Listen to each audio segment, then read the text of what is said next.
lot of people think overbought, just by definition of how it sounds, is, quote, bad.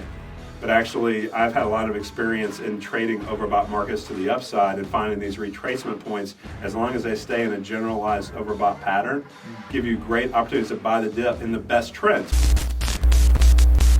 So for people that listen right now that could go learn, something to take away, whether it takes them a week to learn this, a month to learn this, 6 months to learn this, what is your go-to option trade, whether right now that you're seeing in the market or has just played out over time? Like, hey, look, I know I can always come back to this option trade and it's a good foundation for me. Yeah, it kind of goes back, Scott, to a philosophy which is very contrary to what most people would think. You hear the word overbought a lot in trading.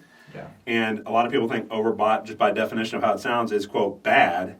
But actually, I've had a lot of experience in trading overbought markets to the upside and finding these retracement points, as long as they stay in a generalized overbought pattern, give you great opportunities to buy the dip in the best trends. Because something goes overbought, how many times, folks, could you go back and look and say, I thought it was overbought way back a lot lower and it's gone even more overbought? That's because the institutions are driving the market. Okay. It's not you and I as individual traders and investors.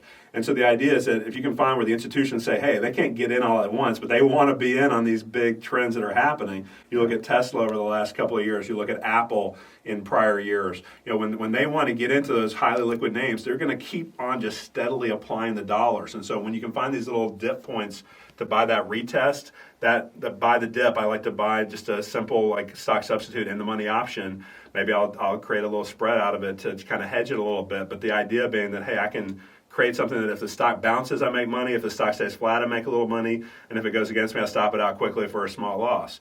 So it's one of those where you can create lots of winning scenarios, not just for having to go up big, but even going up just a little or staying flat, you can still win with a spread trade.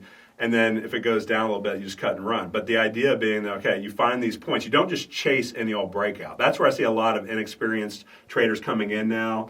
A lot of especially the younger generation that's pouring in through these apps and things, is that they're hearing their buddies that are making tons of money, so they're just chasing after these stocks, and then they're getting flushed when they have the invariable shakeout. I want to get those little flush point shakeouts to actually take advantage of where other people are selling to buy the dip, if the structure of that trend is right. So that's what I teach. It's called the retest strategy, and it's something we do across several key indicators that you can see where we're in an overbought trend, and now you can kind of say, okay, if this trend's going to stay in this really good uptrend, or back in like 08 when we had that really good downtrend, you know, say, hey, if you want to take advantage of either side in a really good trending market, you can do it with this retest strategy. And so that's what I teach a lot in my trading room and in a variety of alert services that we offer at Big Trends.